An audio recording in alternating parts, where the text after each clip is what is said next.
fouillant sur Internet, j'ai remarqué qu'il y avait beaucoup d'opinions contradictoires sur le changement climatique. Donc, j'ai rencontré Lisa de chez Vert Rivage pour qu'elle m'éclaire à ce sujet. Allô, Lisa? Salut. Moi, il y a plein de monde qui compte des histoires par rapport sur le changement climatique, puis il y en a même qui disent que c'est pas vrai. Pourrais-tu bien clarifier ça? Ah oui, les climato-sceptiques. Ben, pour commencer, toi, dans ta vie, est-ce que tu as remarqué des changements climatiques? Oui. Oui, hein? S'il y a des sceptiques, c'est pas dans la communauté scientifique, le consensus est là. Tu as 99% des scientifiques qui l'ont dit, puis ont fait un rapport qui est sorti en novembre 2018. Puis ils disent, là, on est sur une trajectoire pour un réchauffement de 3 degrés, plus 3 degrés de la moyenne. Mais ça, c'est pas bon. Puis il faut changer nos habitudes, puis faire la transition écologique pour atténuer ce changement-là. Ce qu'on a besoin, c'est de limiter ça à 1,5 degrés Celsius.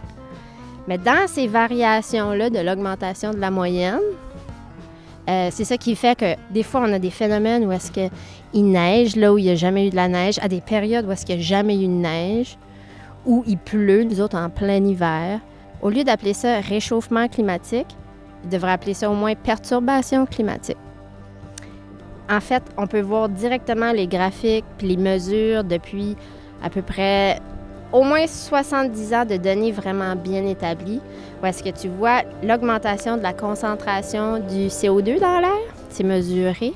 Puis le CO2 a déjà augmenté de plus de 2 fois, OK? Puis là, tu vois l'augmentation du CO2, puis ça, c'est directement quand on a commencé à brûler des combustibles fossiles. Au départ, on n'en brûlait pas beaucoup. Puis il y a toujours eu des variations naturelles dans le CO2 dans l'air, parce que ça fait partie du cycle de carbone. Puis ça, c'est tout un système qui va maintenir le climat sur la Terre. Puis il y a des variations dans la température, c'est normal. Mais là où est-ce qu'on est en ce moment, c'est comme un phénomène off the charts, là. C'est que la courbe, elle a complètement sorti de sa dynamique normale. La concentration de CO2 augmente dans l'air. Puis tu vois l'augmentation se faire en même temps que la moyenne de température. Plus qu'on continue d'envoyer du CO2 dans l'air, plus que ça va réchauffer.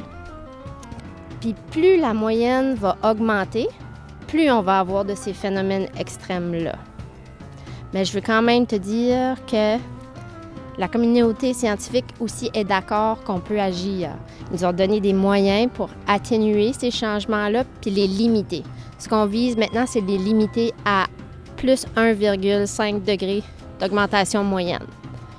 Fait que c'est à nous autres de tout faire notre part pour réduire la concentration du CO2 dans l'air.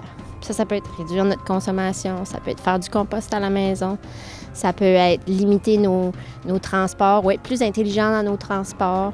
Puis en tout cas, plus ça va aller, je pense que plus on va en voir de ces moyens-là devenir accessibles. Puis il ne faut surtout pas te décourager.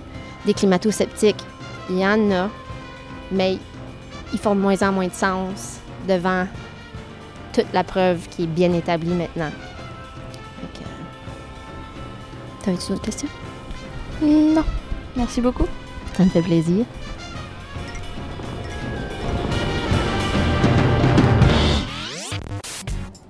Suivez-nous en écoutant nos capsules vidéo d'Éco-Tremplin. Partagez et cliquez si vous aimez. Répondez au sondage si vous voulez. Merci et bonne journée. Ah, puis n'oubliez pas de vous abonner.